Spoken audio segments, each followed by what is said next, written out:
righty. Welcome into New Year. We have this scheduled to play, Adam, on the 1st, January 1st, 2025. And this is the last of our winter special episodes. We've had the likes of John Kite, Eric Hamadi, Paul Grannon, you and I, Ruben Trejo, Nick and I, and we did a whole hour together about an hour ago. And now we're going to wrap up with none other than Jig Patel, who is somewhere between South Florida and Pennsylvania. I can tell by how many clothes he's not wearing. He's probably in Florida right now. Jig, I appreciate you being on. How in the world has the industry been treating you?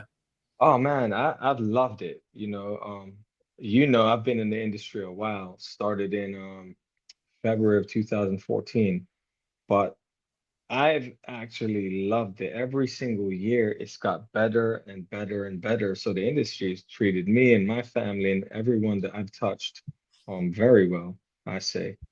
Awesome. Now, I joked with you on a comment earlier today that we got to talk about some crazy crap you see online. Nick, Adam, and I talked about the echo chamber that we all kind of live in, and there's a whole world outside of it. But man, I see more and more crazy stuff said online about this industry that's just so bad. And one of the questions I wrote down that I think would be fun for us to talk about: how can an agent who's on Facebook and these social media groups sniff out a fraud when they really don't know much about the business in the first place? It's very difficult, right? Like we all know, we've all had like tremendous amounts of roll up over the years. Um, and it's difficult because when you see what's being portrayed on social media, you see the glitz and the glam, the shine. You don't really see what that person is really going through in their life if they're three payments behind on their car, if they're two payments behind on their house.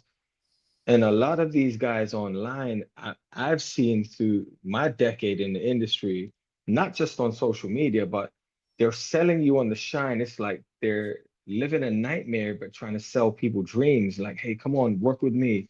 And it's ridiculous, but it's difficult to actually sniff it out on social media because you're gonna hire someone, where are you, Maryland, right? You're gonna Mhm. hire someone in, let's say, Missouri. You're gonna hire someone in Washington State. We're basically going by people's reputation. And how do we know this person? Basically through what they're telling us and what we see on social media. So it's extremely difficult, the networks that we have now created, even that agent blacklist, I think is phenomenal. I think it's great, putting people on blast. Um, again, the young lady that really burnt your fingertips, I can't believe it, but I can. I really Yeah. can. You know what I mean? Because people are these social media gurus, and in real life, like we just seen that post where the guy's got a Lamborghini. Man, I see it all the time in South Florida and Tampa. Everyone's got these flash cars, but what they're not telling you, they're on 20 and 30-year loans. They're on these extremely crazy loans, Wow. just to make it affordable. So in order to, number one, afford this, you have to sustain this on the hamster wheel, this life for the pretty much 15, 20 years. And if something, God forbid, something happens to the car and it's past the warranty, which they're not giving you very good warranties on these luxury vehicles, just not happening.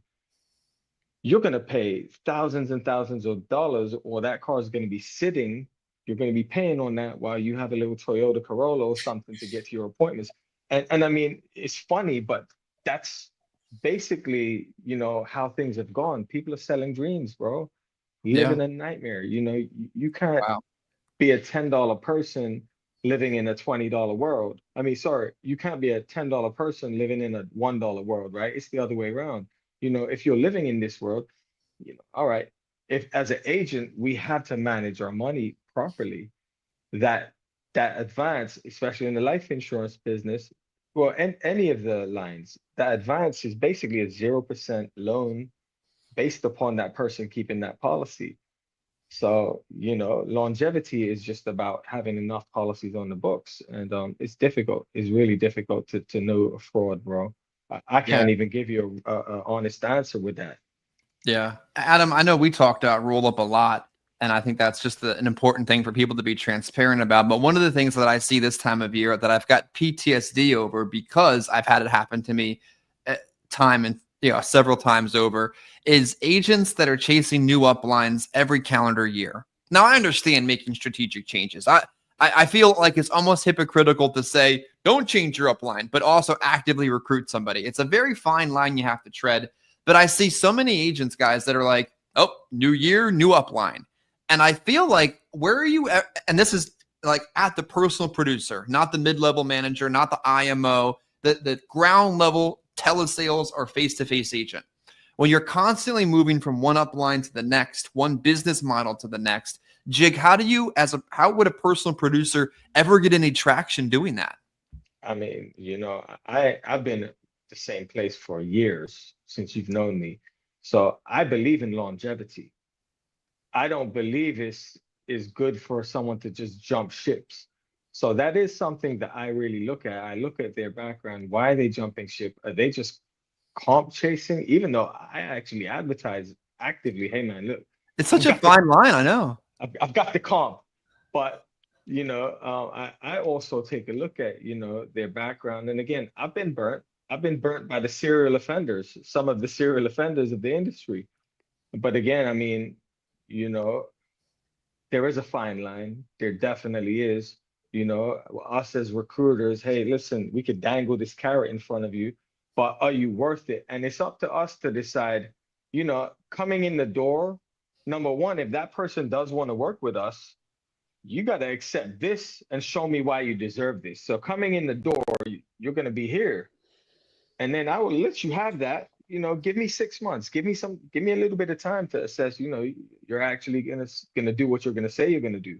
Because if you're gonna come in and just, you know, write a bunch of business, and again, I've had a few people that have done that and just completely just fall off and nothing, not even one piece of business goes, active. Mhm. So that's the fraud that we're talking about. It's difficult because some of these jokers, and I'll say it, I'm not even gonna say it lightly. They're jokers. They're gonna use this license to pretty much fund another business. Mhm. I've got a guy that, that rolled around $90,000 to a friend of mine, and he used that money to buy some homes, get into real estate. He really doesn't care about the insurance companies. He's Messed up. never going to use the insurance license again. Hmm. That's criminal. Like, that's just plain immoral. There's a bad place that you go in life and in the afterlife for doing that just because. Adam, I think the other interesting perspective that we look at is like agencies, like I talked about this morning, and uplines and IMOs are like the guardrails to success. And like, don't do that because it won't work. But also, it comes down to you doing the job. Like we talked about on Nick's episode, you've spent 5 figures worth of money on leads. You went out and wrote the business. You helped the families. You submitted the applications. I might have pushed the button for the leads to come in, but you worked them. So when it comes to like you defining you and going out and working, what are you looking forward to doing this year with that same consistency you developed in 2024? Because this is playing in 2025. Honestly, just rinse and repeat and do it all over again. There's no need to fix things that don't need to be fixed. It's kind of like a broken record, the things we talk about, just having that steady flow of leads and just kind of always going out there and doing it. But, one thing that, you go by Jig. Yep. Yeah, I know we've talked. I know I did a training with you guys years ago. Yeah. But one thing I think, when people are looking for new opportunities, you got to ask them like, why is where you're at not working? What's not working with where you're at, that you're looking to make a move, like, and just kind of see how they answer that question, because if it's, oh, well, they're not doing this, oh, they're not doing that. Well, I don't know. So much of this is just accountability too, in my opinion. You guys would probably both agree that it doesn't really matter what organization you're with. It's up to you to go out there and make the money and to write the business. Yep.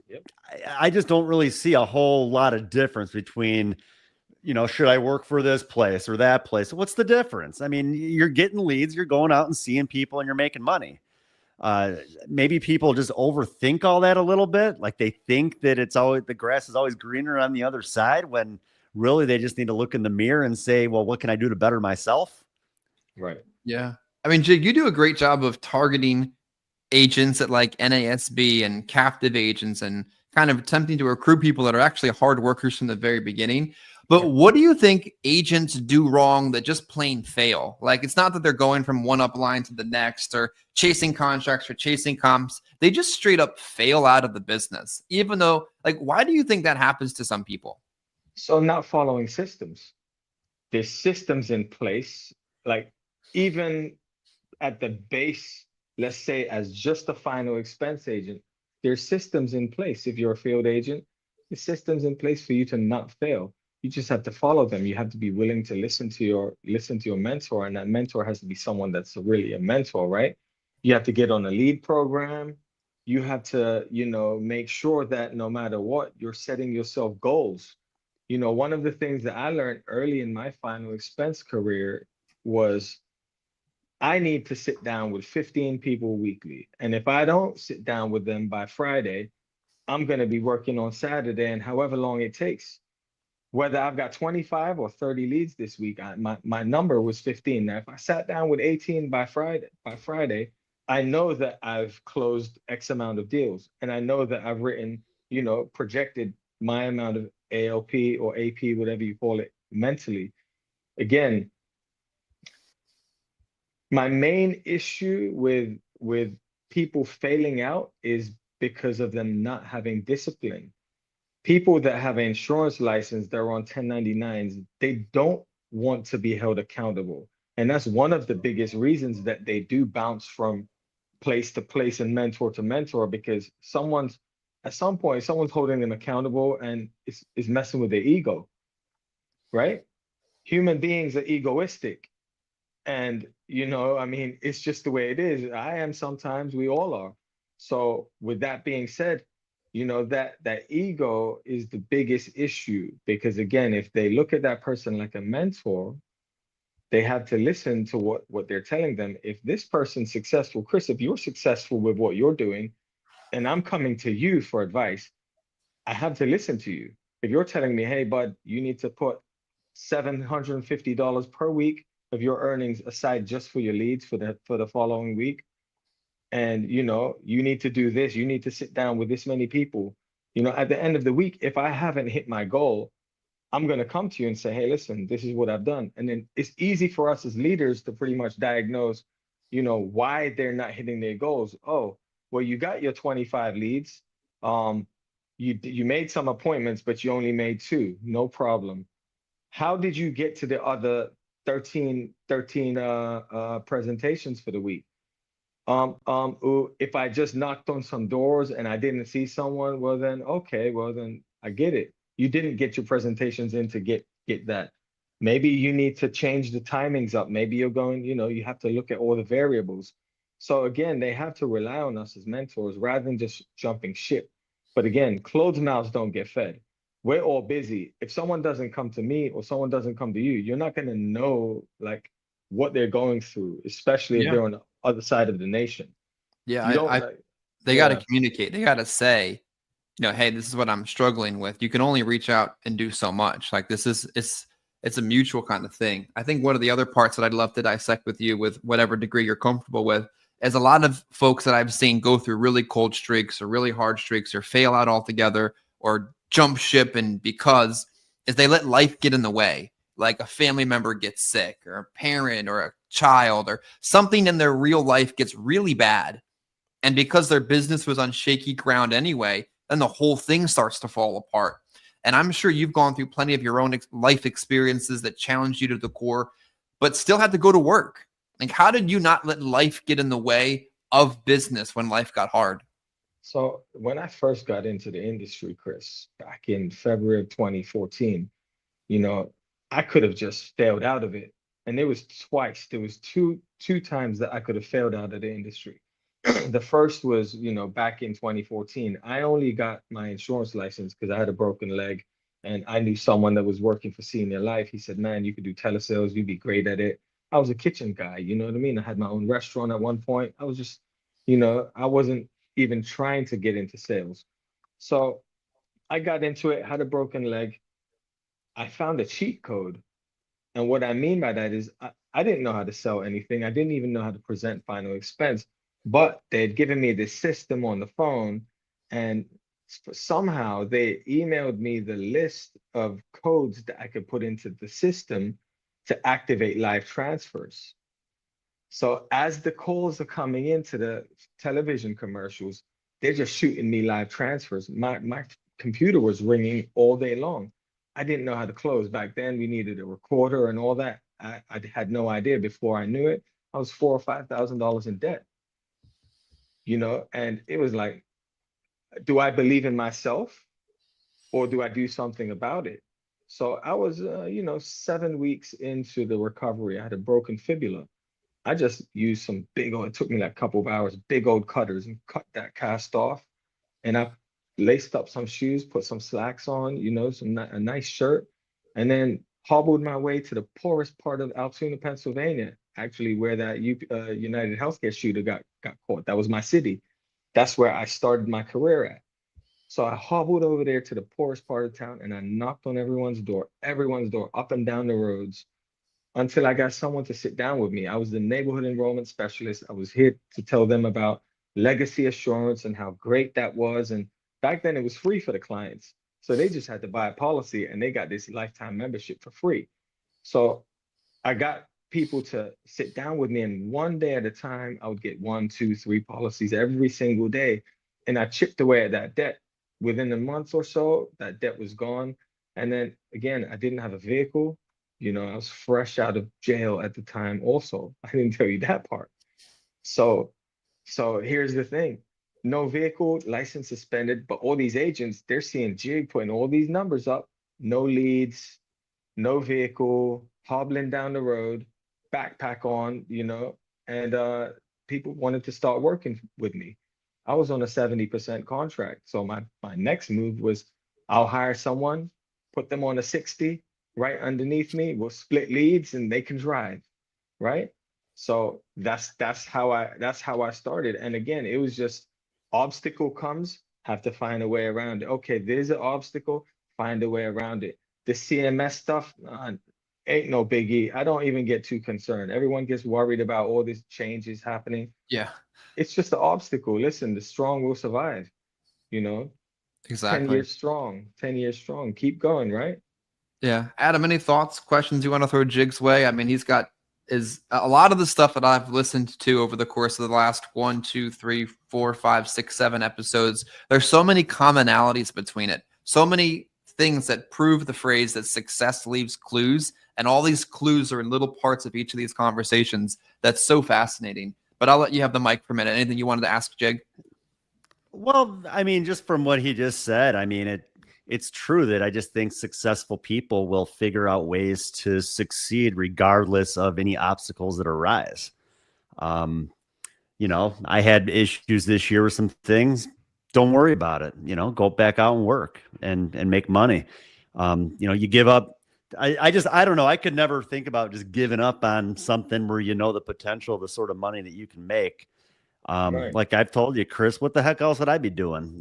This is all I've ever done. I've been doing this since I was Man, 20 years old. I mean, if I quit it's doing funny. this, I mean, I got nothing else. I always joke around and say I'd be going to get a job at Target or something. I was gonna grow pot. You figure out a way to make it work. Bro, I was What's gonna that? really, if I had left the industry, I was gonna grow pot. So here's a true story. This is the second time I was gonna leave the industry. When I left senior life, they vectored me illegally. So they vectored me for like $38,000, which was advances, but then leads too. And they give you 30 days to make payments on it or whatever it was. They put me in vector in 5 days because they knew that I was contracting elsewhere, and it started giving me issues. So at that point, I was going through a breakup and it was a difficult time. I was just like, man, look, I'll move to Michigan. My old mentor, who's an ex-Lincoln Heritage agent, he moved to Michigan. He's a partner in all these warehouses, and he's just kicking his feet up, listening to reggae and making hundreds of thousands of dollars every day, smoking pot. I don't really care about smoking the pot, but it was like they always told me money doesn't grow on trees. but he's just found a way of really making money grow on trees, right? So for me, it was just like, well, shoot, if I leave the industry now, that's the route that I'm gonna take. And no, I just kept faith in what I was doing, and yeah, just amazing journey so far. So, Jig, what do you think 2025 looks like for you? In our final 5 minutes today, this is going to play on January 1st. What does your business look like this year? So well, this year it definitely doubled, right? But 2025, I can really see my group scaling because we've brought on some leaders, real recruiters. Not so much on the life side, but on the health insurance side, we're really going to scale this coming 2025. Super excited. Um, but yeah, I mean, I can't give you any real numbers, but I'm definitely going to look to double the AEP production that we had this year. That's exciting. What would you say to a final expense agent who's just sort of starting to enter their Medicare journey? A little bit of experience like Adam, written a few applications, helped a few existing clients, just seen the very tip of that iceberg. What would you say to him? Oh man, Adam, listen, buddy, just invest in the Medicare side of things, because on the Medicare side of things, I'll give you a prime example. Agent that I work with, she came in on a final expense agent. She wrote 72 apps without any leads, just by going back to her book and saying, "Hey, can I service you?" And really helping these people, right? Just using Sunfire to compare the stuff. But Humana, one of the carriers, they called her and they said, "Hey, I've seen that you've done X amount of apps. We're going to give you $2,000. That's for marketing." Now, none of my life insurance carriers are giving me money for leads. None of my life insurance carriers are. Plus, with the life insurance, the renewals are going that way, right? Where every year my Medicare renewals, health insurance is just going the other way. So, it will buy you freedom quicker than you think. I mean, my first year, I made some mistakes, so you taking it slow is definitely wise. But with the technology that you have at your fingertips and the people that you already have in your book, people that know you and trust you, you don't even really have to buy leads. I mean, and again, I don't really know your book, but I don't think if you've got more than 100 people on your book, that's where you could start. Start and practice with those folks, and they know you, they like you, they trust you already. That's why they're on your book. So that's the advice I would give. I wrote some business on like final expense leads, but not a whole lot of existing policy holders. And even like the other day, I was going through some of my leads and I was like, man, why didn't I go talk to this person like during open enrollment? Like it probably would have been a slam dunk. They're fairly new, like 65 years old. I probably could have easily done some business. So yeah, I'm for sure going to take more time and do that again, go through my leads and see what else I can write throughout the year and not just have to focus on the open enrollment season. Right. January is open enrollment again, though. Absolutely. Yeah. It's going to be exciting. Well, Jig, I appreciate you taking a few minutes with us this morning. It's going to play in the morning. It's not the morning right now, but really just taking the time, sharing some thoughts, sharing your experiences, realizing that successful people find a way to win, find a way around the obstacles, as you put it, and to show and to transparently say you've been through your own lived experiences. And if you can live past them, so can other people. We all go through these troubles. No one here has it easy. We all have it on an equal playing field. You just have to decide if you're going to play the game or not. Jig, I appreciate it. Happy New Year's, everybody. If you've watched any of our winter special episodes, all 8 that have played over the course of the last 10 or so days, interact with the videos, like, comment, and share them out, because someone needs to see what we've said today, and they won't if you don't share or interact with the videos. Jig, thanks for being with us today. Hey, Happy New Year.